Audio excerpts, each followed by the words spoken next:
Hello everyone, welcome to my YouTube channel Science and Magic. So I hope अब सब ठीक होंगे।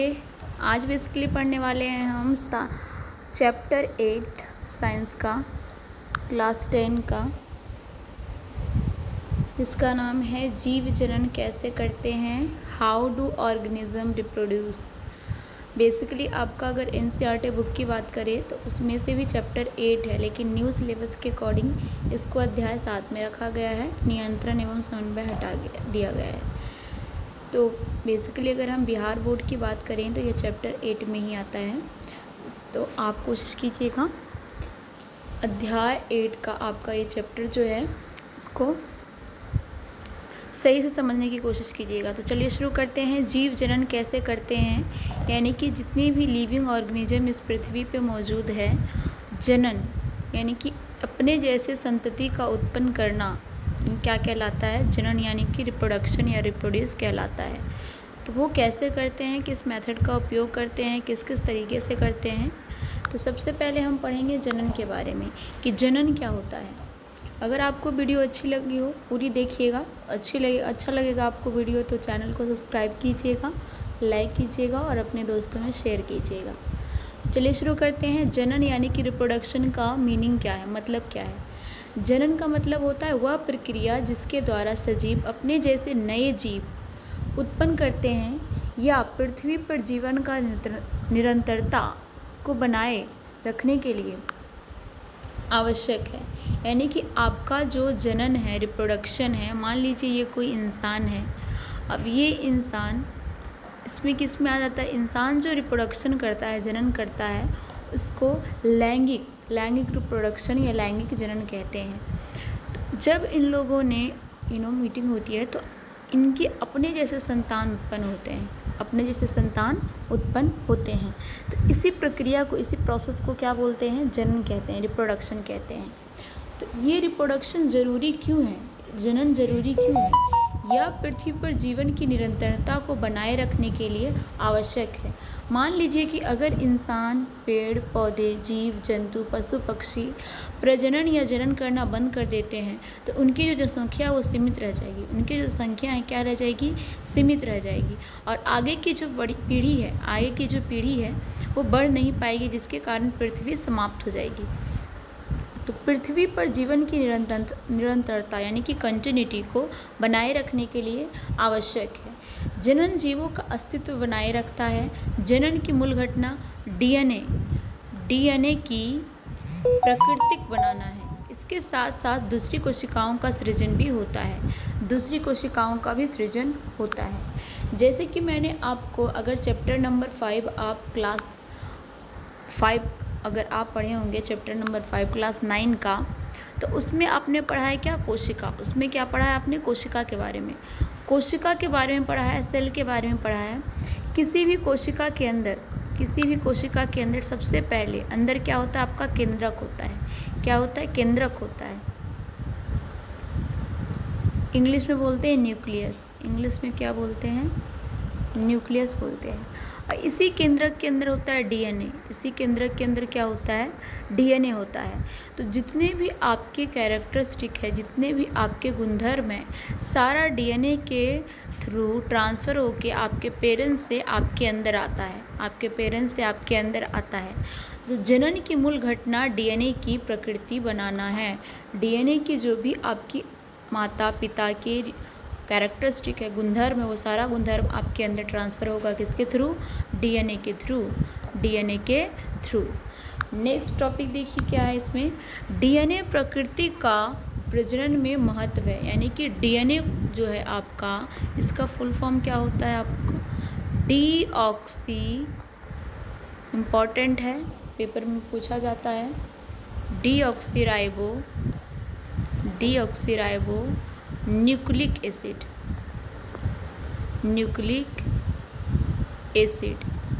Deoxyribo nucleic acid इसका नाम है।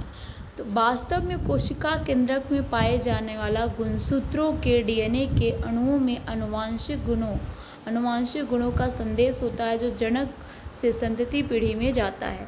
कहने का मतलब ये है कि आपके सेल के अंदर क्या होता है? केंद्रक होता है। क्या होता है? केंद्रक। केंद्रक के अंदर होते हैं आपके डीएनए। केंद्रक के अंदर क्या होते हैं? आपके डीएनए होता है। डीएनए के अंदर होते हैं आपके गुणसूत्र, जिन्हें बोलते हैं क्रोमोसोम। जिन्हें क्या बोलते हैं? क्रोमोसोम। तो अगर हम मनुष्य की बात करें तो उसमें 23 जोड़े क्रोमोसोम होते हैं। 23 पेयर यानी कि 23 जोड़ी क्रोमोसोम होती है, जो कि XX होती है। जो क्या होती है? XX से जो आपका वो लड़कियों का जनन, लड़कियों का लिंग निर्धारित करती है। और एक पेयर जो है आपका वो XY होता है। एक पेयर क्या होता है आपका? XY होता है, यानी कि 22 एक्सेस होते हैं और एक पेयर आपका क्या होता है? XY होता है। तो जो आपका XY है वो आपका लिंग निर्धारित करता है। क्या करता है वो? आपका जो XY है, फॉर एग्ज़ाम्पल लीजिए कि तो एक जनरेशन है जिसमें माता पिता, ये मान लीजिए ये आपके पिता है, ये माता है, ये साइन है, ये फीमेल का साइन है और ये मेल का साइन है। ये मेल है और ये फीमेल है। ये दोनों माता पिता ने आपस में जब क्रॉस ब्रीडिंग करा, यानी कि आपस में जब मीटिंग करी, तो इनके बेबी जो हुए हैं, इनके पास XX क्रोमोसोम थे और इनके पास XY क्रोमोसोम थे। जब आप इनकी ब्रीडिंग होगी तो क्या बनेगा? XX बनेगा और एक क्या बनेगा? XY बनेगा। यानी कि या तो लड़की होगी, या तो गर्ल होगी, या तो बॉय होंगे, या तो गर्ल होगी या तो बॉय होंगे। तो जो आपका 23 पेयर क्रोमोसोम होते हैं उसमें से 22 पेयर XX होता है और X जो होता है वो होता है XY, जो कहते हैं लैंगिक, यानी कि किसी भी चीज़ों का लिंग निर्धारण करता है। आपके जो जनन है उनका क्या करता है? लिंग निर्धारण करता है। अगर आपके क्रोमोसोम XX कंटेन कर रहे हैं तो आपका गर्ल्स होगा और XY करते हैं तो बॉय होगा। तो ये आपका लिंग निर्धारण करने वाले क्रोमोसोम है, जो कि ह्यूमन बॉडी में, मनुष्यों में पाया जाता है। अब इस जो क्रोमोसोम है ये कहाँ प्रेजेंट होते हैं? ये प्रेजेंट होते हैं डीएनए में। ये कहाँ प्रेजेंट होते हैं? ये प्रेजेंट होते हैं आपके डीएनए में। इनको हिंदी में बोलते हैं गुणसूत्र। हिंदी में क्या बोलते हैं? गुणसूत्र बोलते हैं। गुणसूत्र आपका हिंदी है और इंग्लिश में बोलते हैं क्रोमोसोम। तो जैसे कि मैंने यहाँ पे आपको बताया कि वास्तव में कोशिका केंद्रक में पाए जाने वाला गुणसूत्रों के डीएनए के अणुओं में आनुवांशिक गुणों का संदेश होता है, जो जनकों से संतति में, पीढ़ी में जाता है। यानी कि जो भी आपके माता पिता की गुणधर्म है वो सारे आपके अंदर आएंगे। डीएनए प्रकृति बनाना भी पूर्ण रूप से विश्वसनीय नहीं होता है, अपितु इन प्रकृतियों में कुछ विभिन्नताएं उत्पन्न हो जाती है, जिनमें कुछ ऐच्छिक विभिन्नताएं होती है और संतति समावेश होती है। यानी कि जो भी आपका कैरेक्टरिस्टिक आता है तो इनमें कुछ विभिन्नताएं भी होती है। जहाँ ज़रूरी है कि आपका जो भी 100% कैरेक्टरिस्टिक आपके मम्मी पापा के हैं 100% ही आपके ट्रांसफ़र हो जाए। आपका टोटल 80% ही ट्रांसफ़र होता है, 20% आपका खुद का अलग विभिन्नताएं होता है, जिनमें से कुछ ऐच्छिक विभिन्नताएं ही संतति में समावेश हो पाती है। यानी कि कुछ ही विभिन्नताएं आपके माता पिता की 80% मान लीजिए आपके अंदर आता है, बाकी 20% आप जैसा चाहते हैं बिहेव करना वैसा आपके अंदर गुणधर्म आता है। नेक्स्ट क्या है आपका? विभिन्नता का महत्व क्या है? विभिन्नता यानी कि आपका डाइवर्सिटी का क्या महत्व है? डाइवर्सिटी का क्या इम्पोर्टेंस है? डाइवर्सिटी का इम्पोर्टेंस क्या है हमारे लाइफ में? अगर हम बात करें, यदि एक समिष्ट अपने निकेत परितंत्र के अनुकूल है, परंतु निकेत में कुछ उग्र परिवर्तन, ताप, जल, स्थल में परिवर्तन आदि आने पर समिष्ट का पूर्ण विनाश संभव है। परंतु यदि समिष्ट में कुछ जीवों में कुछ विभिन्नता होगी तो उनकी जीवों की जीने की कुछ संभावनाएं रहेगी। कहने का मतलब ये है कि जैसे कि आप लोगों ने छिपकली के बारे में सुना होगा। छिपकली जो है आपके, वो क्या है, उनका जो ब्लड होता है वो कोल्ड होता है। उनका जो ब्लड होता है वो कोल्ड ब्लडेड होती है। वो कैसी होती है? कोल्ड ब्लडेड होती है। यानी कि वो ठंड के मौसम में आपको नहीं दिखेंगी ज़्यादा, उनको ना ज़्यादा ठंडी बर्दाश्त होती है और ना ही गर्मी बर्दाश्त होती है। इसके कारण अगर ज़्यादा गर्मी पड़ती है तो वो कोशिश करते हैं अंधेरे में रहें, और ज़्यादा ठंडी पड़ती है तो बिल्कुल गायब हो जाते हैं, वो अपना अलग सा घर बना लेते हैं जहाँ उन्हें गर्मी फील हो।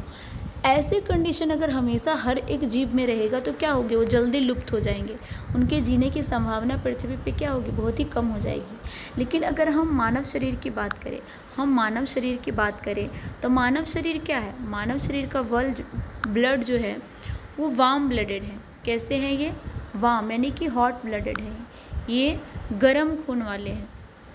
ये जो हैं आपके कैसे हैं, गर्म खून वाले हैं। कहने का मतलब ये है कि हमारी जो बॉडी है इंसानों की, उनका जो खून है वो वार्म है यानी कि गर्म है, जिससे क्या होता है, हम लोग अपनी बॉडी को टेम्परेचर को मेंटेन करने के लिए हमारी बॉडी क्या फॉलो करती है, होमोस्टैसिस। क्या फॉलो करती है, होमोस्टैसिस। इसे बोलते हैं आपको कि जस्ट सपोज हमारे बॉडी का, हमेशा आप लोग जाते होंगे जब चेकअप के लिए, तो 98 डिग्री फ़ारेनहाइट हमेशा हमारे बॉडी का टेम्परेचर रहता है, हमेशा। यानी कि हमारी जो बॉडी है समतापी होती है। कैसी होती है, समतापी होती है। हमारा जो अंदर का बॉडी का टेम्परेचर है वो मेंटेन रहता है, अंदर का बॉडी का टेम्परेचर क्या रहता है, मेंटेन रहता है 98 डिग्री सेल्सियस। चाहे कितनी भी ठंडी आ जाए, चाहे कितनी भी गर्मी आ जाए, अंदर का जो बॉडी का टेम्परेचर है वो डिस्टर्ब नहीं होगा। अगर ज़्यादा ठंडी होती है तो हम स्वेटर पहनते हैं अपने शरीर को बचाने के लिए, और ज़्यादा गर्मी आती है तो हम हल्के कपड़े पहनते हैं और नहाते हैं, जिससे हमारा बॉडी टेम्परेचर मेंटेन रहे और हमारे अंदर जो होने वाली क्रियाएँ हैं उसको डिस्टर्ब ना करे। तो इस तरीके से जो जीव जंतु है उनके जो विभिन्न संरचनाएं हैं उनके बॉडी में, उनको मदद करती है पृथ्वी पे अपना जीवन संभव बनाने के लिए। अतः विभिन्नताएं स्पीशीज समष्टि की उत्तरजीविता को लंबे समय तक बनाए रखने में उपयोगी है। विभिन्नता जैव विकास का आधार है। विभिन्नता क्या है, जैव विकास का, लाइफ प्रोसेस का ही आधार होती है, जैसे कि मैं चैप्टर नंबर 6 में आपको पढ़ा चुकी हूँ। नेक्स्ट क्या है आपका, अब प्रजनन की प्रकार पढ़ेंगे हम। जनन हमने क्या बताया आपको, जनन हमने क्या पढ़ा है, जनन जो है अपने जैसे सेम संतति उत्पन्न करना, अपने जैसे सेम संतति, सेम संतान उत्पन्न करना ही क्या कहलाता है, जनन कहलाता है। क्या कहलाता है, जनन कहलाता है। अब जनन भी 2 प्रकार के होते हैं। जनन कितने प्रकार के हैं, 2 प्रकार के। There is a 2 types of reproduction, 2 types of reproduction, 2 types of reproduction। Reproduction आपका जनन का इंग्लिश है। पहला क्या है आपका, पहला है अलैंगिक जनन। अलैंगिक का मतलब होता है एसेक्सुअल रिप्रोडक्शन। इसमें क्या होता है आपका, जनन की वह विधि जिसमें सिर्फ एकल जीव ही भाग लेते हैं, अलैंगिक जनन या अलैंगिक प्रजनन कहलाता है। यानी कि ये सिर्फ मादा करेगी, ये सिर्फ मादा होंगी या सिर्फ नर होगा, ये सिर्फ मादा होंगी या सिर्फ क्या होगा, नर होगा, तो क्या कहलाएंगी, अलैंगिक प्रजनन। इसमें कोई भी मीटिंग या सेक्सुअल कार्यविधि नहीं होता है, इसलिए इसे क्या बोलते हैं, असेक्सुअल रिप्रोडक्शन या अलैंगिक जनन। अभी एग्जाम्पल हम पढ़ेंगे इसके। दूसरा है आपका लैंगिक जनन यानी कि सेक्सुअल रिप्रोडक्शन। लैंगिक जनन का मतलब क्या है आपका, सेक्सुअल रिप्रोडक्शन।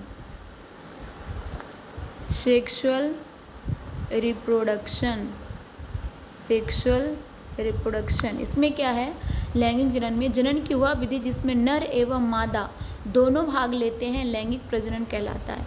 यानी कि जिसमें नर और मादा दोनों भाग लेंगे और नया संतान उत्पन्न करेंगे, उसी को क्या बोलेंगे, लैंगिक प्रजनन, सेक्सुअल रिप्रोडक्शन। अब देखिए इसमें इम्पोर्टेंस है, वेरी इंपॉर्टेंस, आपके पेपर में हमेशा पूछा जाता है कि लैंगिक और अलैंगिक जनन में डिफरेंस बताइए। सेक्सुअल रिप्रोडक्शन और एसेक्सुअल रिप्रोडक्शन में क्या अंतर है वो बताइए। तो पहला है, एकल जीव नए जीवन उत्पन्न करते हैं, यानी कि इसमें एक जीव होता है।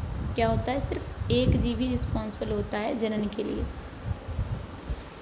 इसमें 2 एकल जीव, एक नर एवं एक मादा मिलकर नया जीव उत्पन्न करते हैं। इसमें 2 लोगों की ज़रूरत पड़ती है, 2 लोगों की ज़रूरत पड़ती है। युग्मक का निर्माण नहीं होता, यानी कि इसमें कोई गैमेट्स नहीं बनते, इसमें कोई गैमेट्स नहीं बनते, युग्मक का निर्माण नहीं होता है। इसमें नर युग्मक व मादा युग्मक का निर्माण होता है, यानी कि फीमेल गैमेट्स बनते हैं। इसमें फीमेल गैमेट्स और मेल गैमेट्स दोनों बनते हैं, फीमेल गैमेट्स और मेल गैमेट्स दोनों बनते हैं। फिर क्या है आपका, नया जीव पैतृक जीव के समान समरूप होता है। ये एक बेसिकली क्लोन होते हैं, कॉपी कैट होते हैं। कैसे होते हैं, कॉपी। जैसे इनके माता रहेंगे, पिता रहेंगे, सेम इनके बच्चे भी सेम तरीके से रहेंगे, कोई चेंजेस नहीं होगा। जैसे इंसान में होता है कि आपके माता पिता की नाक मिलती है, आँख मिलती है, बाकी बॉडी स्ट्रक्चर अलग होते हैं थोड़ा, लेकिन इसमें पूरा के पूरा सेम रहता है। नया जीव अनुवांशिक रूप से पैतृक जीवों के समान होता है, परंतु समरूप नहीं होता है। जैसे आपके मम्मी पापा होते हैं, बिल्कुल 2 कॉपी आप नहीं होते हैं, उनसे थोड़ा अलग होते हैं। सतत गणन के लिए यह बहुत ही उपयोगी माध्यम है। अगर हम काउंट करने के हिसाब से देखें, जनसंख्या के हिसाब से, तो इसमें बहुत उपयोगी माध्यम है। जनसंख्या बढ़ती जाती है, प्रजाति में विभिन्नताएं उत्पन्न करने में सहायक होती है। ये क्या होती है, अलग अलग प्रजाति के जीव जंतु, पशु पक्षी, इंसान यहाँ पाए जाते हैं।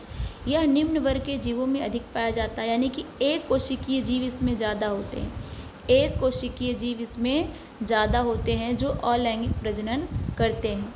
और बाकी जो आपका ये है बहुकोशिकीय जीव, वो क्या करते हैं, उच्च वर्ग के जो होते हैं, बहुकोशिकीय जो होते हैं, वो ज़्यादातर लैंगिक प्रजनन, सेक्सुअल रिप्रोडक्शन करते हैं। यहाँ तक आई होप आपको समझ में आया होगा। नेक्स्ट एंड वेरी इंपॉर्टेंट चीज़ें हम यहाँ पढ़ने वाले हैं, जो है आपके अलैंगिक जनन की या अलैंगिक प्रजनन की विधियाँ, यानी कि method of asexual reproduction, method of asexual reproduction, method of asexual reproduction। इसके अंदर सबसे पहले हम विखंडन पढ़ेंगे। विखंडन के भी 2 भाग है, द्विविखंडन और बहुविखंडन।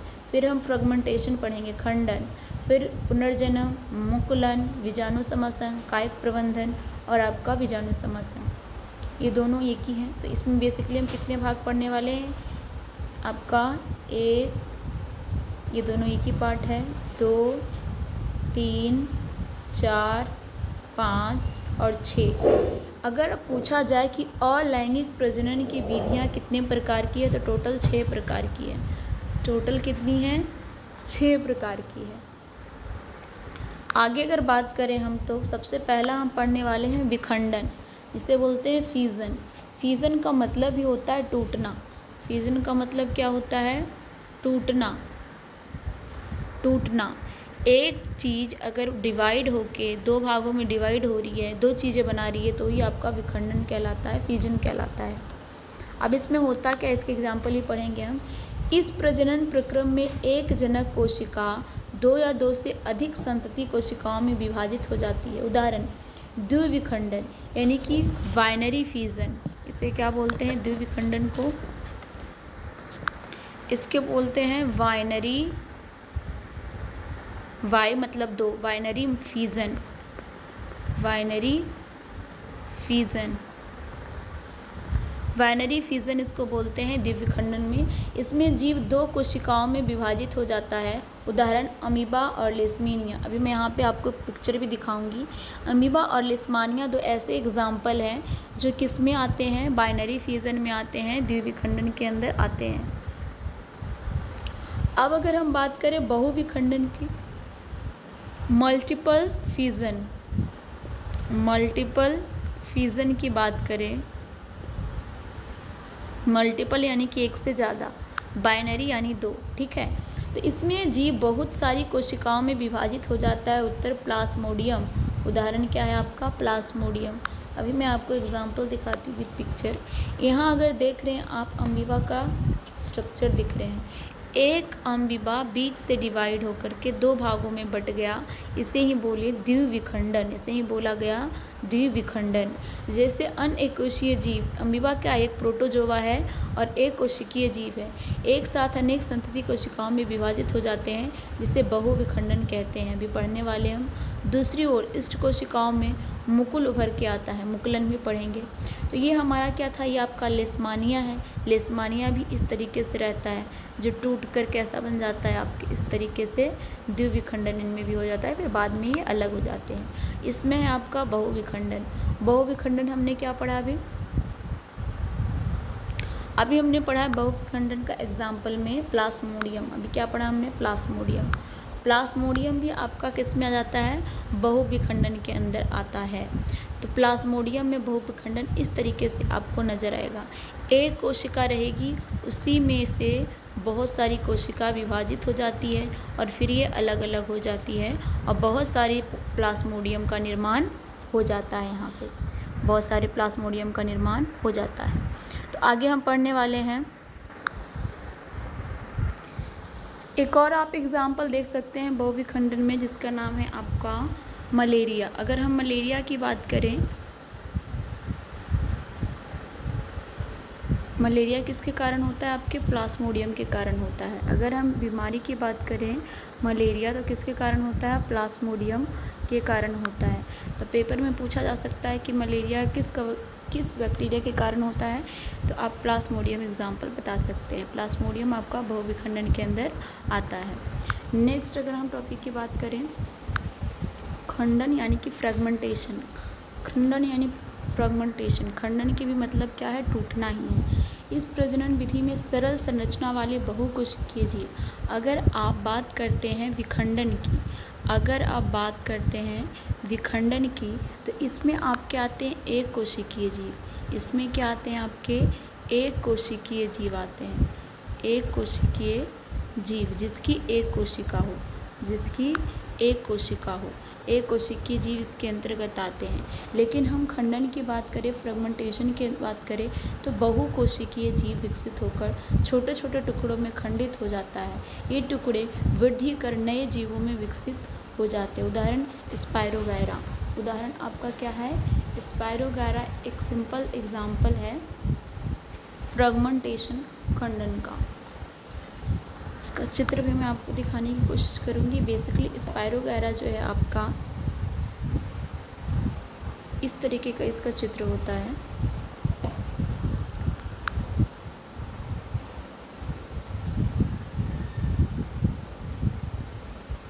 इस तरीके से काई जो आपका ग्रीन कलर की, इसकी इस तरीके से दो लाइनिंग होती है, बीच में इस तरीके से लाइनिंग होती है, और इसी चीज़ को, इसी जीवाणु का नाम क्या है, स्पायरोगैरा है। जीवाणु का नाम क्या है, स्पायरोगैरा है। तो सिंपल आपको एग्जाम्पल्स याद रखने हैं, क्योंकि पेपर में डायरेक्ट आपके एग्जाम्पल पूछेंगे कि विखंडन का एग्जाम्पल बताइए, खंडन का एग्जाम्पल बताइए, द्विविखंडन किन में होता है, आपका बहुविखंडन किन में होता है। तो आपको डायरेक्ट जीवाणु के नाम याद रखने हैं। प्रोसेस आपका कम पूछता है, लेकिन एग्जाम्पल ज़्यादा पूछते हैं। जो आपके ऑब्जेक्टिव टाइप क्वेश्चन आते हैं उसमें उदाहरण दा करके बता दीजिएगा। जैसे बोलेगा अमीबा, अमीबा में कौन सा विखंडन होता है, तो आपको बताना होगा स्पायरोगैरा में कौन सा विखंडन होता है, या उल्टा आ जाएगा कि आपका खंडन, फ्रेगमेंटेशन किसके अंदर होता है, तो स्पायरोगैरा के अंदर। तो इस तरीके के क्वेश्चन पेपर में अक्सर पूछे जाते हैं। नेक्स्ट टॉपिक है आपका पुनर्जनन, रीजनरेशन। ये भी इम्पॉर्टेंट टॉपिक है, इसमें से भी पेपर में क्वेश्चन आता है आपका। इस प्रक्रम में किसी कारणवश जब कोई जीव कुछ टुकड़ों में टूट जाता है, तब प्रत्येक टुकड़ा नए जीव में विकसित हो जाता है। उदाहरण प्लेनेरिया और हाइड्रा, दो इम्पॉर्टेंट एग्जाम्पल इसमें, प्लेनेरिया और हाइड्रा। अगर हम बात करें प्लेनेरिया या हाइड्रा का, तो इसमें आपने एक और चीज़ मैं आपको बता देती हूँ। जैसे कि अगर हम बात करें छिपकली की जैसे कि पूँछ कट जाती है, तो उसका पूँछ दोबारा से नया पूँछ आ जाता है।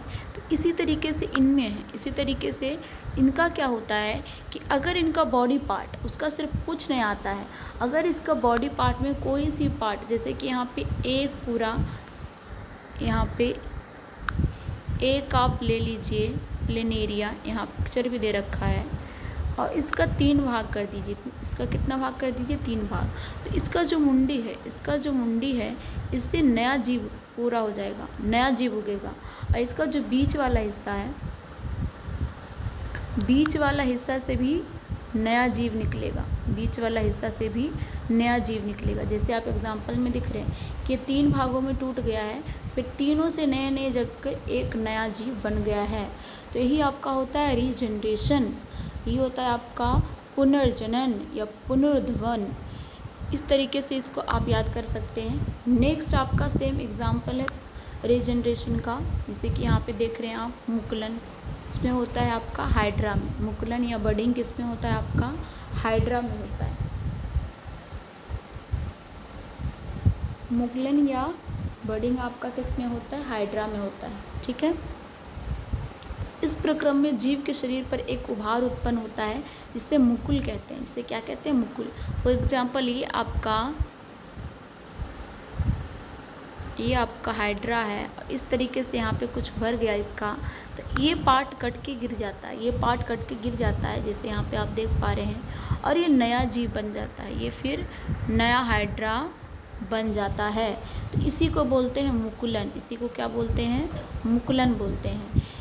पूर्ण जीव विकसित हो जाता है तथा इनके अलग हो जाता है। उदाहरण हाइड्रा और ईस्ट, 2 एग्जाम्पल है इसमें, हाइड्रा और ईस्ट का एग्जाम्पल है, तो इसे आप याद रख सकते हैं। अभी जो मैंने पढ़ाया आपको पुनर्जनन या रीजनरेशन, तो इसमें आपका सिर्फ प्लेनेरिया आएगा। हाइड्रा जो है आपका, ये आपका जो है वो आ जाएगा मुकुलन में, वो किस में आ जाएगा मुकुलन में आ जाएगा। नेक्स्ट टॉपिक क्या है आपका बीजाणु समासंग या स्पोर फॉर्मेशन। ये भी इम्पॉर्टेंट टॉपिक है, इसमें से भी आपके पेपर में क्वेश्चन अक्सर पूछे जाते हैं।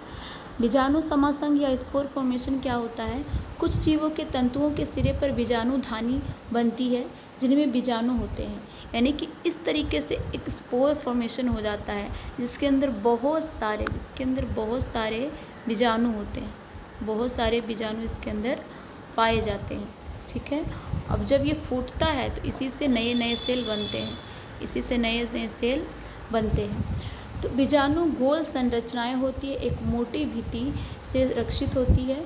अनुकूल परिस्थिति मिलने पर, यानी कि जब इसे प्रॉपर टेम्परेचर, प्रॉपर पानी वगैरह नहीं मिलता है, अनुकूल यानी कि प्रतिकूल परिस्थिति मिलने पर वृद्धि करने लगते हैं। इस अलैंगिक जनन प्रक्रम में कुछ सरल बहुकोशिकीय जीवों के ऊर्ध्व तंतुओं पर सूक्ष्म गुच्छे गोल संरचनाएं जनन में भाग लेती है। ये गुच्छे बीजधानी है जिनमें बीजाणु वृद्धि करके राइजोपस का नया जीव उत्पन्न करते हैं। तो ये जो एग्जाम्पल आपका आ जाएगा स्पोर फॉर्मेशन का, क्या आएगा राइजोपस। एग्जाम्पल क्या है इसका आपका राइजोपस। पेपर में क्वेश्चन आएगा कि राइजोपस में कौन सा प्रजनन होता है, या राइजोपस का प्रजनन किस फॉर्मेशन द्वारा होता है, तो स्पोर फॉर्मेशन द्वारा, स्पोर फॉर्मेशन द्वारा। यहाँ पे देखिए चित्र में, यहाँ पे आपका बीजाणु है और जब ये फूटा इससे बहुत सारे जीव निकले। राइजोपस में बीजाणु का समापन इस तरीके से पेड़ होता है, इसका इस तरीके से स्ट्रक्चर होता है, इसमें बहुत सारे बीजाणु संग होते हैं। जब ये फूटता है तो इससे बहुत सारे बीजाणु निकलते हैं और नए नए पौधे या जीवाणु बनते हैं। नेक्स्ट आपका क्या है कायिक प्रवर्धन, वेजिटेटिव प्रोपगेशन। कायिक प्रवर्धन या वेजिटेटिव प्रोपगेशन है, बहुत इंपॉर्टेंट है, इनमें से ढेर सारे क्वेश्चन पूछे जाते हैं। वेरी इंपॉर्टेंट टॉपिक है ये आपका। वेजिटेटिव प्रोपगेशन इसे इंग्लिश में बोलते हैं, कायिक प्रवर्धन हिंदी में बोलते हैं। कुछ पौधों में नए पौधों का निर्माण उसके कायिक भाग जैसे जड़, तना, पत्तियाँ, यानी कि जड़, तना, पत्तियाँ, बीज की जरूरत नहीं पड़ती है इसमें, आदि से होता है, इसे कायिक प्रवर्धन कहते हैं। जैसे कि यहाँ पे दिख रहे हैं कलिकाओं के साथ ब्रायोफिल्म की पत्तियाँ। बायोफिल्म की एक पत्ती है, जो पत्ती से ही नया पौधा उग रहा है, यही आपका है ब्रायोफाइलम के अंदर आता है, ये आपका, यही आपका है कायिक प्रवर्धन। यही क्या है आपका कायिक प्रवर्धन है। इसके डिफरेंट एग्जाम्पल है आपका। इससे कायिक प्रवर्धन की प्रकृति विधियाँ, कौन कौन सी विधियाँ हैं इसके अंतर्गत। तो पहला है आपका जड़ द्वारा। जड़ से क्या क्या होता है, डहलिया और शकरकंदी। एग्जाम्पल याद रखना बहुत इंपॉर्टेंट है। अगर हम रूट के द्वारा बात करें, नया पेड़ पौधा उगाना, तो डहलिया और शकरकंदी। नेक्स्ट है आपका तने द्वारा, तो आलू और अदरक। आलू और अदरक क्या है, तना है, जड़ नहीं है, वो आपका तना है, स्टेम है। क्या है आपका स्टेम है। पत्तियों द्वारा तो बायोफिल्म अभी पढ़ा हमने कि पत्तियों की कोर पर कलिकाओं होती है जो विकसित होकर नया पौधा बनाती है। नेक्स्ट अगर एग्जाम्पल पढ़ेंगे आप यहाँ पे तो कायिक प्रबंधन की कृत्रिम विधियाँ यानी कि आर्टिफिशियल मेथड से और हम कौन कौन से पौधे उगा सकते हैं।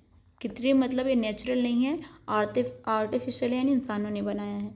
रोपण विधि जैसे आम को भी आप कायिक प्रबंधन के द्वारा एक आम की प्रजाति आपने कोई और ली है और एक प्रजाति कोई और ली है, इन दोनों को मिक्स करके आप अलग अलग पौधे उगा सकते हैं और दोनों का जो आम बनेगा वो दोनों का फ्लेवर वाला आएगा। तो इस तरीके के गुलाब आपका है जो कर्तन प्रणाली में आता है। लेयरिंग चमेली का फूल, उत्तक संवर्धन ये आपका टिश्यू कल्चर है। आर्किक या सजावटी पौधे जो घर में लगाए जाते हैं डेकोरेशन के लिए, उत्तक संवर्धन के कारण आता है।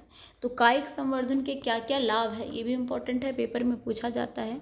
आई होप वेजिटेटिव प्रोपगेशन समझ में आ गया होगा। वेजिटेटिव प्रोपगेशन के मतलब होता है आपका कि आपका पत्ती, तना, जड़ या आपका स्टेम यानी कि आपका मान लीजिए एक पत्ता है उससे तोड़कर एक नया पौधा उगाना, एक पत्ता से नया पौधा उगाना क्या हो गया आपका, ये भी कायिक प्रबंधन के अंदर आता है। इसका एग्जाम्पल क्या है, ब्रायोफाइलम। अभी हमने पढ़ा है कि कर्तन गुलाब जो है आपका एक मान लीजिए कहीं से भी गुलाब का एक छोटा सा टुकड़ा लाते हैं, उसकी टहनी लाते हैं और उसको रोपते हैं, उसी से नया गुलाब उगाता है। तो यही आपका कायिक प्रबंधन है, ये आपका क्या है, कायिक प्रबंधन है। यानी कि पेड़ के किसी भी छोटे से टुकड़े को जब हम रोपते हैं उसी से नया और पौधे या पेड़ उग जाते हैं, उसी को क्या बोलते हैं, कायिक प्रबंधन बोलते हैं। इसके क्या क्या लाभ है, बीज उत्पन्न ना करने वाले पौधे आते हैं इसमें, जैसे कि केला, गुलाब आदि के नए पौधे बना सकते हैं। केला आदि गुलाब के नए पौधे बना सकते हैं। नए पौधे आनुवांशिक रूप में जनक के समान होते हैं, यानी कि जिस पेड़ से आप पत्तियां टहनियाँ से पौधा लगाएंगे उसके सारे गुण जो नया वाला पौधा है उसमें आ जाएगा। बीज रहित फल उगाने में मदद मिलती है। बीज रहित फल उगाने में क्या मिलती है, मदद मिलती है। पौधे उगाने का सस्ता और आसान तरीका है। पौधे उगाने का सस्ता और आसान तरीका है। नेक्स्ट आपका अगेन इम्पॉर्टेंट टॉपिक है टिश्यू कल्चर, उत्तक संवर्धन। ये भी आपका इम्पॉर्टेंट है, अक्सर पेपर में पूछा जाता है। ये होता क्या है, इस विधि में शाखा के सिरे से कोशिकाएं लेकर उन्हें पोषक माध्यम में रखा जाता है।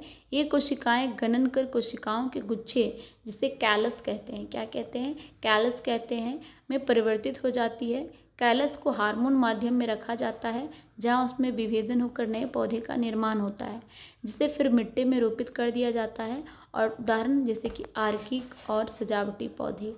देखिए टिश्यू कल्चर में होता क्या है, फॉर एग्जांपल मैंने कोई भी पौधा का थोड़ा सा पार्ट लिया, मान लीजिए पत्ती ली, और उस पत्ती को मैंने ऐसा मीडियम प्रोवाइड किया, यानी कि मैंने उसे सनलाइट प्रोवाइड की, खनिज लवण पानी सब कुछ दिया, हार्मोन दिया जो जो उसे चाहिए था, और मैंने उसे सुरक्षित रखा लैब में उसे सुरक्षित रखा। और जब वो पौधा बड़ा हो गया थोड़ा बड़ा हो गया तब मैंने जाकर के उसे मिट्टी में बो दिया। अब जब वो नया पौधा बना, किसके कारण बना, उत्तक संवर्धन के कारण बना। तो आपका जो नया पौधा बना उसमें जो सारे गुण हैं वो नेचुरल पौधे वाला आ जाएगा, नेचुरल पौधा जो अपने आप उगता है उसके वाला आ जाएगा। तो यही कहलाता है टिश्यू कल्चर, उत्तक संवर्धन। ऐसे जैसे कि एग्जाम्पल यहाँ पे है आर्किक और सजावटी, तो ऐसे पौधे जो आसानी से बीज जिनके नहीं मिलते हैं वो टिश्यू कल्चर के द्वारा उगाए जाते हैं। जनन प्रक्रिया में डीएनए प्रतिकरण का एक आवश्यक प्रक्रम है। इसके फलस्वरूप जीवधारी की संरचना निश्चित बनी रहती है, जिसके कारण जीवधारी अपने सूक्ष्मावास के अनुरूप बना रहता है। कहने का मतलब है कि डीएनए जो है एक आवश्यक प्रक्रम है। जो भी आपका फॉर एग्जांपल अभी मैंने बताया कि आपके माता पिता का जो भी गुणधर्म है डीएनए के थ्रू आपके अंदर आएगा, और आपका जो बेबी होगा उसके अंदर आपके जो कैरेक्टरिस्टिक है, गुणधर्म है, वो सारा ट्रांसफ़र होगा। यानी कि उसका जो जीवधारी का सूक्ष्मावास या उसके जो भी गुणधर्म है वो उसके अनुरूप बना रहता है, इम्पॉर्टेंट टॉपिक है आपका ये वेरी इंपॉर्टेंट टॉपिक, यहाँ से पेपर में बहुत सारे क्वेश्चन आते हैं।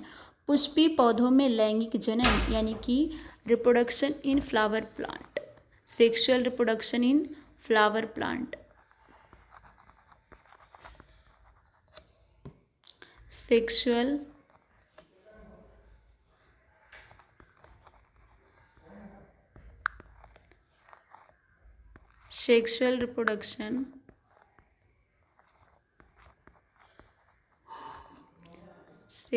Reproduction in flower plant.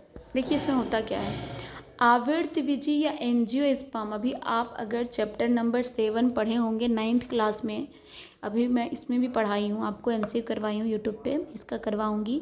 तो 9th क्लास में आपने पढ़े होंगे वर्गीकरण में कि जितने भी पौधे हैं उन्हें 2 भागों में रखा गया। कितने भागों में? 2। पहला रखा गया एंजियोस्पर्म में वैसे पौधे आते हैं जो बीज उत्पन्न करते हैं, ठीक है। और दूसरा है आपका जिम्नोस्पर्म। दूसरा क्या है? जिम्नोस्पर्म में वैसे पौधे आते हैं जो बीज उत्पन्न नहीं करते हैं,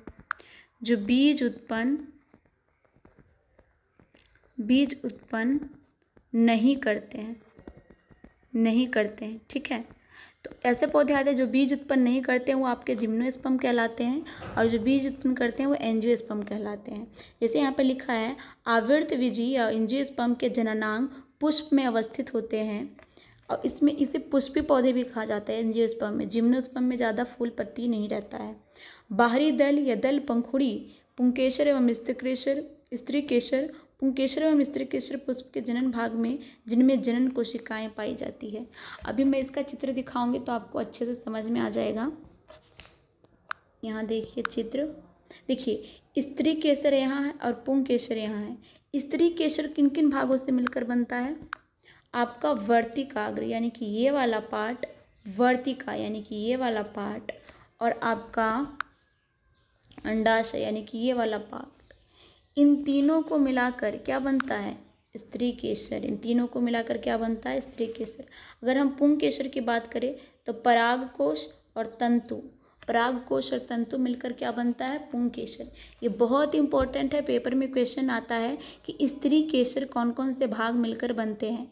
तो वर्तिका और अंडाशय मिलकर स्त्री केसर का निर्माण करती है, और परागकोश और तंतु मिलकर के पुंकेसर का निर्माण करते हैं। यहाँ भी मैं थ्योरी में भी आपको बता देती हूँ कि फूल 2 प्रकार के होते हैं। एक लिंगी पुष्पी यानी कि असेक्सुअल फ्लावर, क्या कहलाते हैं? असेक्सुअल फ्लावर या एसेक्सुअल फ्लावर। और ये जो होता है आपका बाइसेक्सुअल, उभयलिंगी या बाइसेक्सुअल फ्लावर।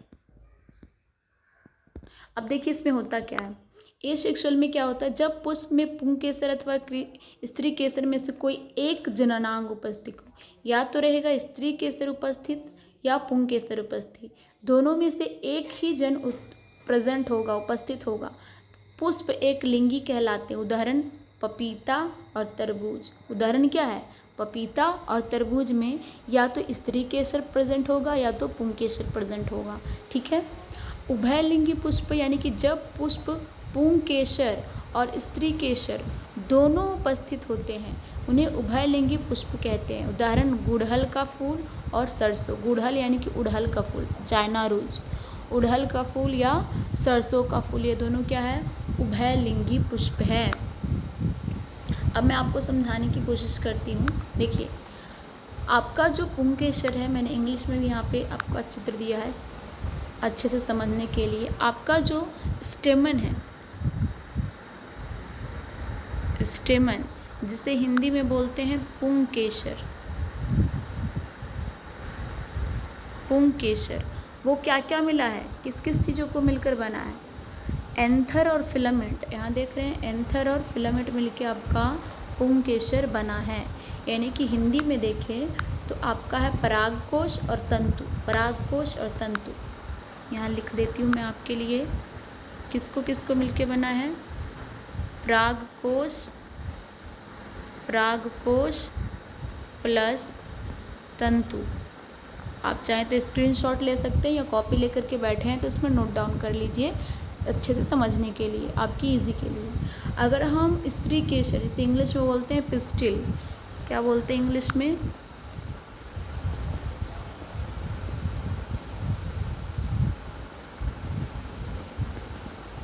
पिस्टिल, स्त्री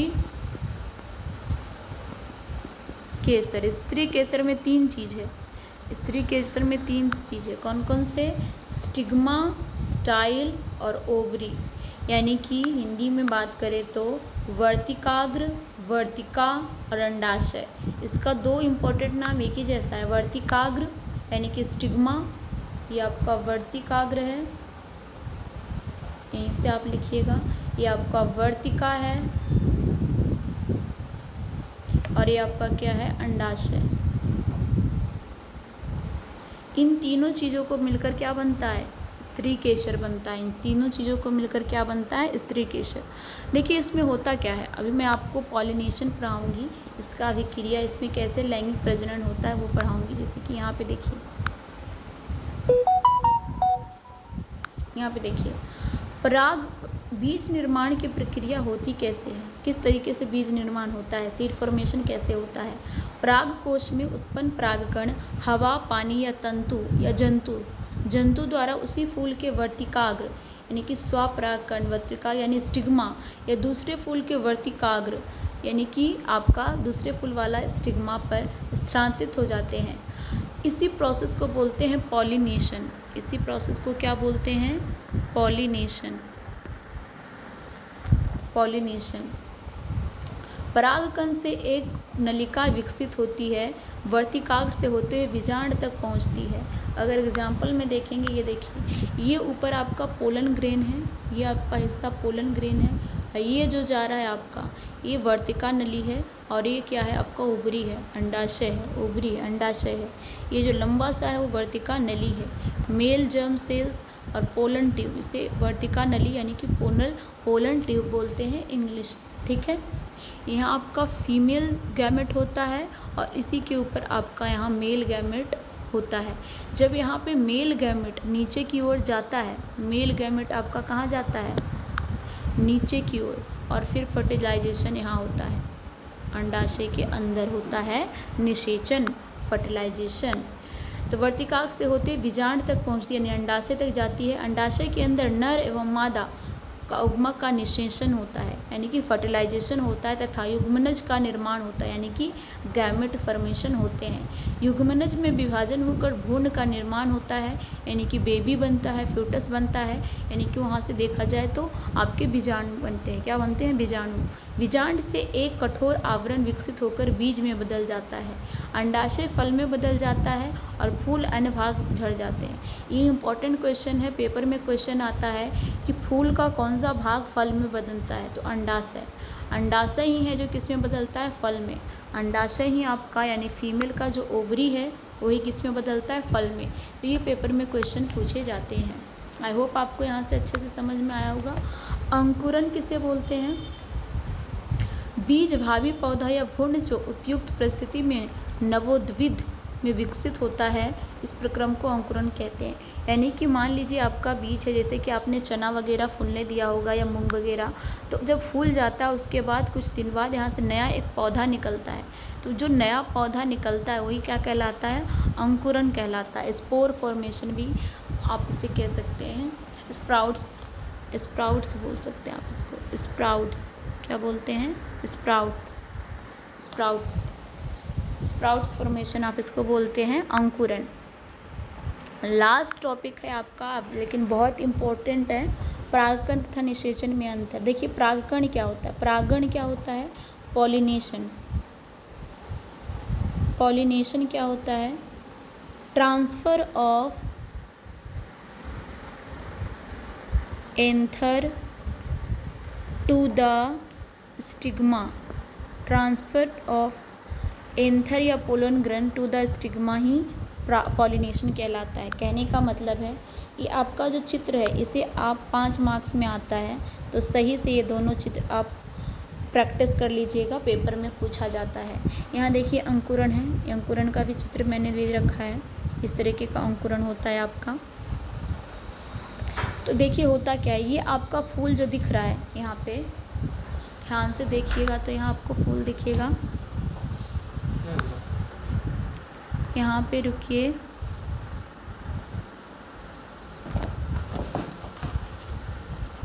यहाँ पे आपका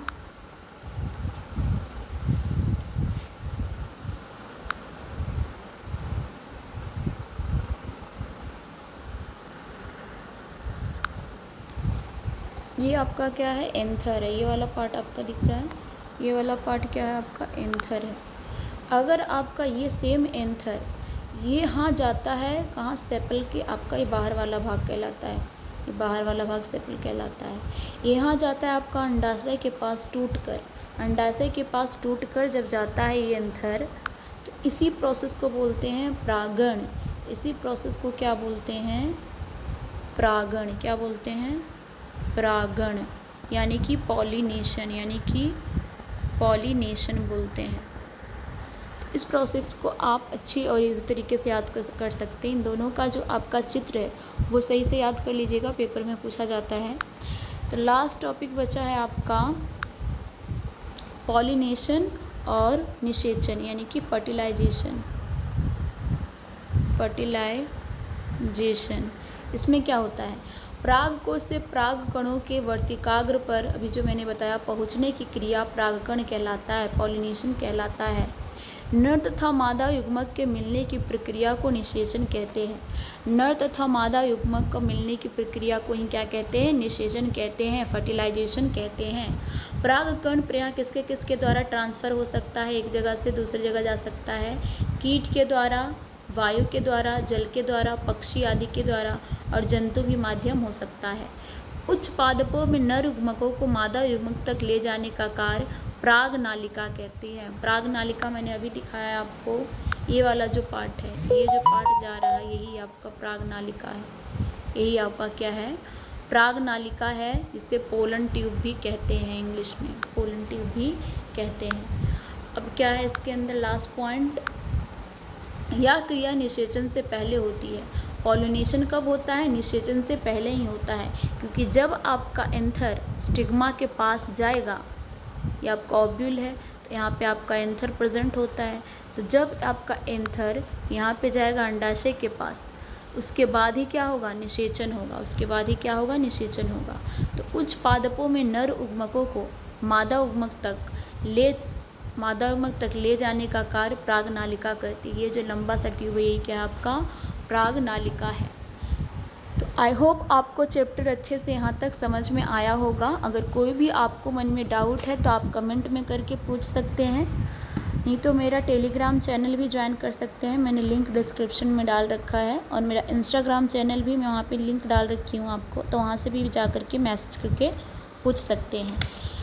इसके बाद मैं आपका पार्ट 2 पार्ट 2 भी इसका लाऊंगी, जिसमें आपको मैं फीमेल यानी कि ह्यूमन रिप्रोडक्टिव सिस्टम के बारे में पढ़ेंगे, जिसमें मेल और फीमेल रिप्रोडक्टिव पार्ट्स, उसके चित्र और उसका जो क्या प्रोसेस होता है, उन सब चीज़ों के बारे में मैं डिस्कस करूँगी। आई होप आपको ये वीडियो पसंद आया होगा। अगर आपको अच्छा लगा है तो प्लीज़ आप इस चैनल को सब्सक्राइब कीजिए, ताकि इसी तरह से एजुकेटिव वीडियो आपको पहुँचे। एंड अपने दोस्तों में शेयर कीजिए और चैनल को लाइक कीजिए, सब्सक्राइब कीजिए वीडियो को। Thank you so much, have a nice day.